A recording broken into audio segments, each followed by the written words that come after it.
We are live. Welcome to the Rome Show. I have a motorsport athlete here. How you doing?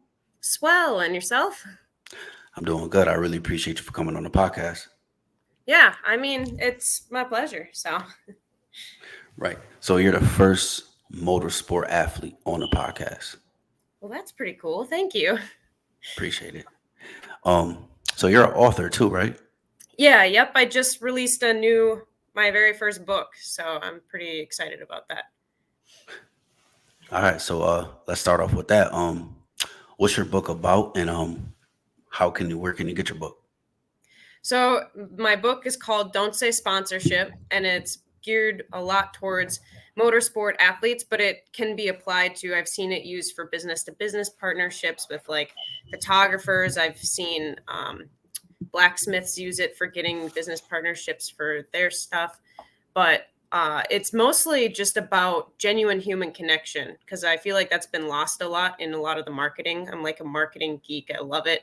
Sign up for all sorts of marketing classes, and I like to sift through a lot of it because a lot of it is kind of gross and salesy, and there's a lot of new age people are starting to see through it a lot. So I think it's really awesome to be able to find like little nuggets here and there and see how it works for other people. So the book is basically a big old culmination of we've heard a bunch of this like send out 1,000 emails in order to get one response and all that stuff. And the whole book is kind of addressing a lot of misconceptions about why people aren't getting paid for just logos and shout out anymore. It's a lot more than that now. So that's what it's geared towards. And you can find it at www.don'tsaysponsorship.com. Nice. And if you can't say how much is it?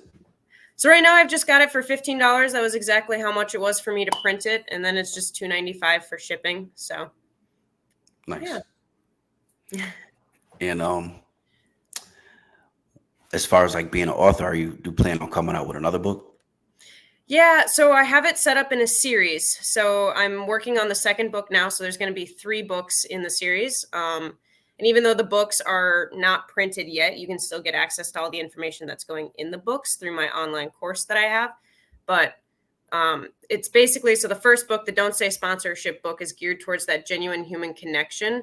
But then the second book is geared towards how to build a program that sponsors can get behind. So a program is just like what you do in a year. So for a lot of racers, there's races, but there's a lot more than just races. Sometimes they go on trail rides or group rides with their friends. Sometimes they go to motorcycle shows. Sometimes they walk into dealers. They go to different events.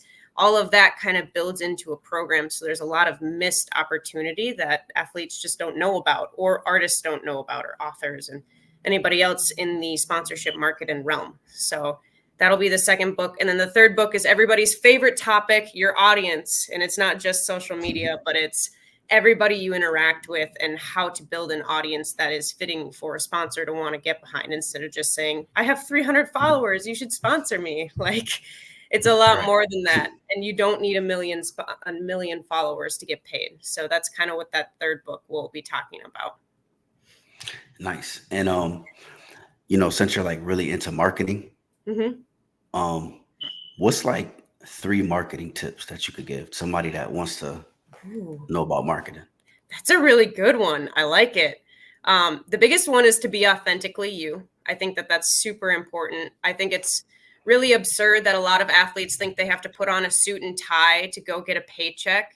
And it's just, if you have to pretend to be somebody else to get paid, then that entire relationship is going to be resentful for you because you're pretending. So if you're the guy that has like the tattoos and the viper shades and a big old mohawk and you put on a suit and tie to walk into a dealer, like, it's not going to work. Instead, you should be looking at breweries and tattoo parlors and brands like Liquid Death and all of these like really out there abstract brands that want that image. So you should find somebody that fits your image. And then the second tip is that you should only focus on one person that you know when you make your content or you build your story or you approach sponsors. So for me, I have a friend, her name is Angel, and I met her right when before I even started the business, I met Angel, and she was so enraptured by the fact that there was a woman riding a dirt bike. So she started riding dirt bikes after she met me, and she really struggled with a lot of the same things I struggled when I first started riding. So I started giving her tips and tricks. Then when I went out riding by myself, I was like, this is a tip that Angel needs to know. So then I would make an Instagram post for her. And that grew a whole audience full of super supportive, really awesome women that want to see it. And now I have a dedicated audience of really supportive women, even though it's not massive. There's only 7,000 followers that I have, but brands really want to interact with those 7,000 people because they are so engaged with what I do. And they ask me so many questions that it's way more quality than it would be if I had a million followers that didn't care. So Right. So the second tip would be to speak to one person, and that way you'll build a really engaged audience that just wants to see you win. And that's a great feeling. And then the third tip is to have a story. You know, if your whole thing is like, pay me because I'm awesome, nobody can relate to that. You have to have a story and a reason why you do what you do. And it doesn't have to be some big, like, it doesn't have to get written on your tombstone. You know, my whole mission is change. Everybody's like, I have to change the world. I have to end world hunger. And it's like, it's not like that. Right. Um, my whole mission is just to help expose like women to a lot of the challenges that we have, because nobody talks about the things that we experience. And I'm not just talking about like it's a woman minority sport, but there's things that happen in women's health when we start riding dirt bikes too, or start doing extreme athleticism. There's things that happen that there's no information on the internet about. So I kind of start talking about that now, and it engages a lot more women who want to get into extreme sports. And now I have brands that can help me with that. So Right. that's helped a lot. Right. Super fire. Good marketing tips too. Thank you. And being like a woman bike rider, Mhm. do you feel like it's harder for women or it's the same as for men? Well, there's trade-offs. I mean, it's with any minority, there are certain groups that if you run into them, it definitely is not a good experience, and it does make you kind of want to quit the sport. But if you find people that really support you in what you do and you stay authentic to you, then it's great and it's wonderful and it's amazing. I have an incredible support system, and it's wonderful. It does suck when I meet women that are like 6 foot something and I'm over here at 5'1", and I can't, like, there's trade-offs. You know, if you're shorty like me, then you have to get really, really, really good at technical riding because you can't put your feet down, you can't walk through things. And for people who don't know, like, my sport is we literally climb mountains on dirt bikes. We go through like big bouldery rock gardens and over massive trees and stuff. So it's hard when you can't touch the ground and you don't have the leverage to just pull your bike places. And it doesn't matter how many weights I lift, I'll never be strong enough to do as many reps on my bike picking it up as somebody who's bigger than me. So there's a lot of trade-offs that come with it, and there's just a lot of lack of education, but I think it's becoming more accessible for women, definitely. We're starting to see smaller bikes in the market and brands that are like trying to support it and not just a gimmick like, look, it's a women's class, but we're seeing real support for the women's classes now, and we're starting to see a separation in skill levels, so it's not one person winning and somebody who's new in the same race. So that's pretty cool to see. Right. Super cool. And like how old are you now? And what age did you start?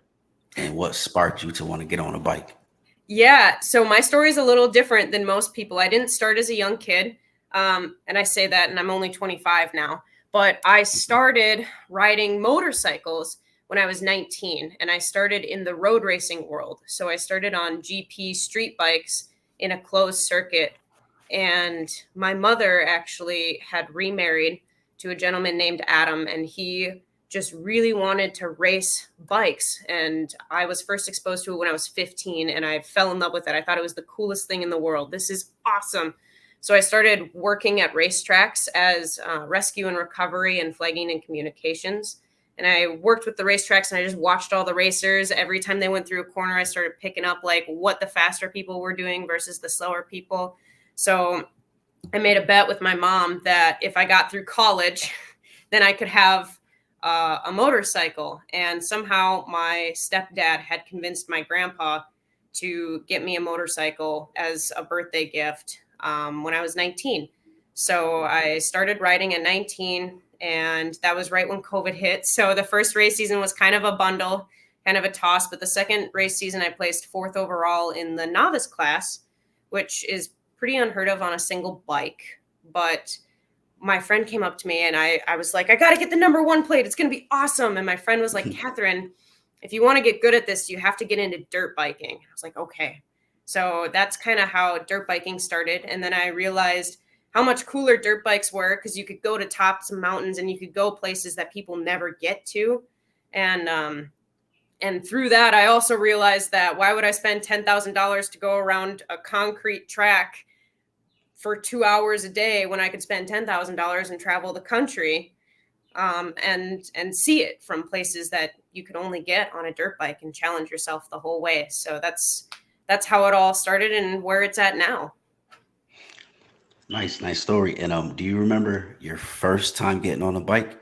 I do actually. Um, my grandpa had taken me out on the street. There's this place called Welsh Village in Minnesota. So I'm from Minnesota. I'm a Minnesota native. And my grandpa road raced motorcycles with my stepdad. So we were the first family to have three generations on the racetrack all at the same time. But they didn't want me to get on the racetrack right away. They wanted to like make sure I could ride a motorcycle first, which is fair. And he took me to this place called Welsh Village. It's like the windiest road in all of Minnesota. It's only a couple miles long. And I just remember the second I closed the visor, I like went. I didn't have a care in the world for like speed limits or anything. You know, it's like it is the worst representation of somebody on a street bike. But I was so excited about it. And I remember I came back and I was like, yes, like outpaced my grandpa. And he just flipped out, which was totally fair of him to flip out. And then the very next day we put me on a racetrack instead of on the street. So that How fast was you going? I mean, it was the speed limit was probably 45 and I was probably going 60. So it wasn't like I was Okay. doing 120 or something like that. But still fair. Don't do that on the street. Like it's bad. You know, there's gravel and animals and all that other stuff. Like not cool. But I was like, it's proving grounds. Like I gotta prove that I can do it. You know, it's dumb teenager stuff. So Right. And that's definitely fast on the street too. yeah. I mean, it's a fair ticket for sure. Right. Great story. What excites you every time you get on a bike? Ooh, what a great question. The promise of something new, because it doesn't matter how many times you ride the same place or the same trail, it's always different.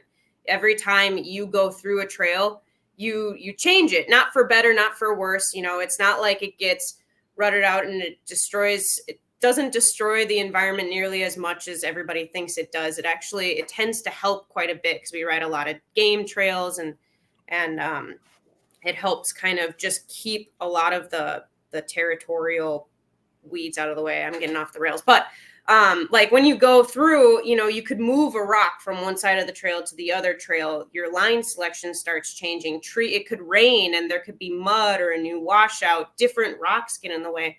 So it always keeps you on your toes. You always have to improvise, and it's new every time, and that's awesome.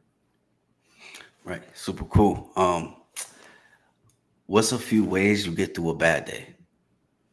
A few ways to get to a bad day. Ooh. Having high expectations of yourself.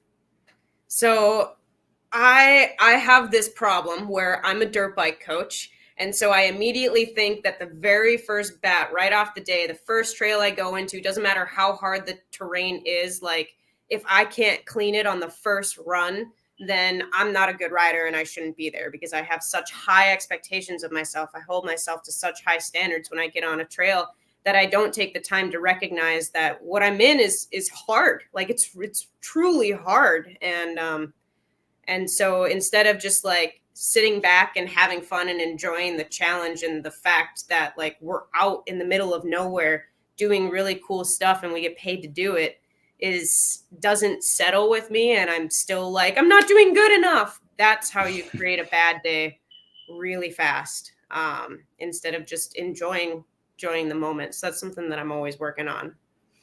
Right. Nice.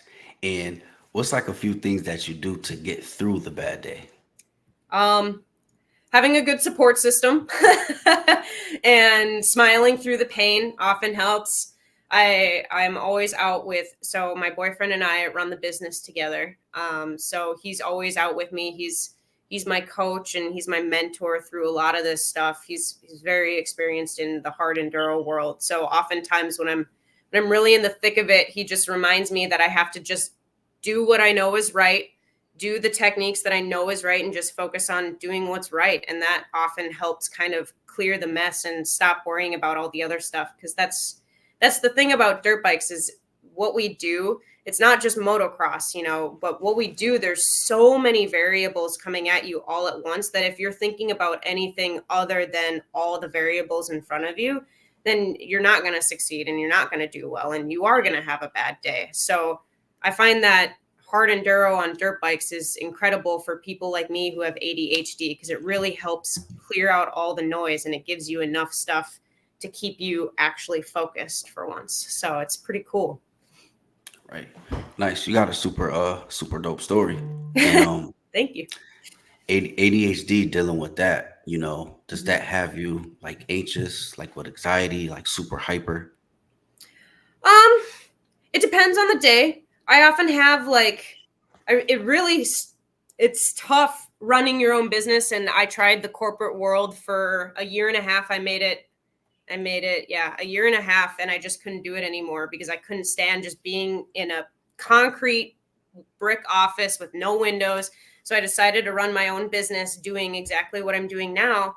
And it can be tough because some days I'm like, we're crushing it. We're doing everything. I have this big long list of 20 items and you can get through all of it in a matter of 4 hours. And then you'll have 10 days where you're like, can't do anything. It's impossible. So that's definitely a big struggle. The dirt bikes help a lot. And with just being a coach, there's a lot of training and moving. So I really love the life that I've built for myself, and it really helps me get through all of it because it's just a matter of like, if we can't do anything, then we're going to go for a 4-hour bicycle ride through the mountains and over the roads if it's a rest day, and then when I come back, I've like gotten all the jitters and everything out so we can just settle and sit down and chill out and do some work. But it can definitely get intense as far as anxiety goes. It's not, I wouldn't say anxiety like I need a weighted blanket or a dark room, but I definitely would say I can get in my head a lot when we start seeing new things. I have a really hard time just improvising and hitting obstacles for the first time. I have to sit there and I have to think about it and I have to look at it from all the angles. I can't just run at something because I get too worked up about it. So that is definitely a struggle. And it's kind of like therapy, going out in hard enduro and just convincing yourself to just hit it, stop thinking about it and just go. So it's kind of cool that way. Right. And do you ever do like late night bike rides or early morning? I have two friends. They ride XR 200s from 1990 and 1988. And they're obsessed with night rides. Yep, we put on headlamps. You have to have, the thing about night riding is you have to have two sources of light. Otherwise, if you just have one source, you don't have any depth perception. So you have to have a light on your like front fender and one on your helmet. And it's just a riot going riding with those guys in the middle. Like it's just pitch black. You can't really see anything except right what's in front of you. It helps with that improvisation factor. It definitely does. Right. You got to be good to do that too. It's freaky. It can definitely be freaky, but it sure is fun. Right. And I know you said you run a business with your boyfriend, and being a coach, he's a coach, doing the business together, being together. How is that? It can be hard sometimes.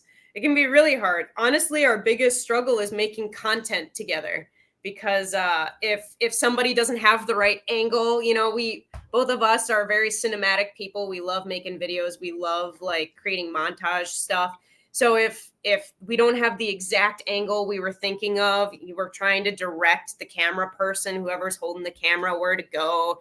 And then the person with the camera has like the script. So you're trying to tell them what to say and all this stuff. And if you can't say it right or you can't do the skill perfectly exact to that moment, you're trying to take the video. We're out there for 3 hours trying to make a 40-second video. it can get intense. Right. It can get really intense, but we've done a really good job. I think I'm incredibly lucky to have met somebody who really genuinely wants to sit down and actually work on our relationship together instead of just kind of brushing things under the table and not talking about it. We've both made a decision that we are going to work through our stuff no matter how much it kind of sucks to work through it. And it's helped a lot. It's really opened up our communication and understanding. Like, we struggle with, he's surrounded by guys all the time and I'm surrounded by girls all the time, so like how you approach a conversation and the point you're trying to say has to change depending on who you're talking to, and that's been really helpful for us to sit down and work through, and it's gotten a lot better, so Right. Super nice. And if anybody wants to get coached by you or your boyfriend, how do they get in contact with you guys? easy. So the business name is Leaky Mushroom Moto Ranch. So you can go to either, whichever one is easier for you to remember, leakymushroom.com, or you can go to leakymushroommotoranch.com and there's a little clinic tab. Otherwise, you can shoot us an email to schedule a private lesson. And that's what we do. So Super cool. I got a few more questions. yeah, hit me That's with a nice fire episode. So what's a day in the life of a, motorsport athlete woman? it.